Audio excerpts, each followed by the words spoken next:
We believe we are safest on familiar ground, the places we know by heart. But that safety is an illusion, shattered in a single unguarded moment. Picture a late evening. A young woman waits under the hum of a green neon sign. The convenience store door breathes out cold air, sharp with the scent of citrus cleaner. A phone buzzes once. A sedan glides by, hesitates, then moves on.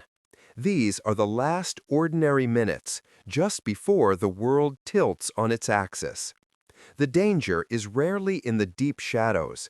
It's in the seams of our daily lives, the transitional spaces we move through on autopilot, a blind corner, a quiet side entrance. Experts know this isn't the work of a cinematic mastermind. It's about opportunity, a brief window where a predator's preparedness meets a single moment of chance.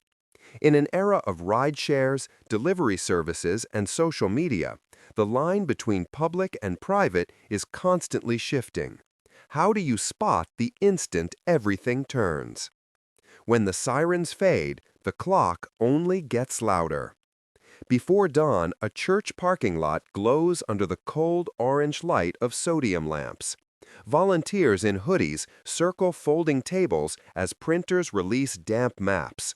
A detective draws a clean line on a timeline, and a name becomes a headline on fresh flyers. In these first crucial hours, the search grid expands block by block. Investigators pull security footage and map mobile phone pings, hoping to trace a path. Sometimes the break is microscopic, a discarded straw, leading to a name through forensic genetic genealogy. This is where hope meets a working plan. Then the grind begins. An initial flood of tips thins to a trickle. A vague sighting from a payphone can derail a search for an entire day. Misinformation becomes a weapon. An innocent person is framed by a single screenshot, trapped in a rumor that refuses to die. Hoaxes pull search teams into empty fields while the real clue sits unread in an email inbox. The damage isn't abstract, it's lost time. It's shattered trust. It's a family awake at 2 in the morning scrolling through a nightmare of accusations. This is why the community's response is so critical. Vigils maintain momentum without fueling panic. Verified tip lines filter out the noise. Careful media engagement centers the missing as people, not just stories. Amber Alerts put an entire neighborhood on watch, turning porch lights and doorbell cameras into a network of eyes. In an age of instant sharing, a rumor travels faster than evidence.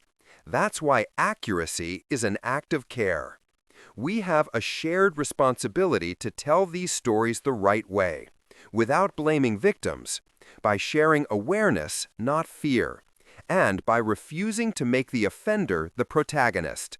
The focus must always remain on the life that was interrupted, honoring their memory by seeking the truth. Because eventually, a quiet detail speaks, and when it does, we must be ready to follow where it leads.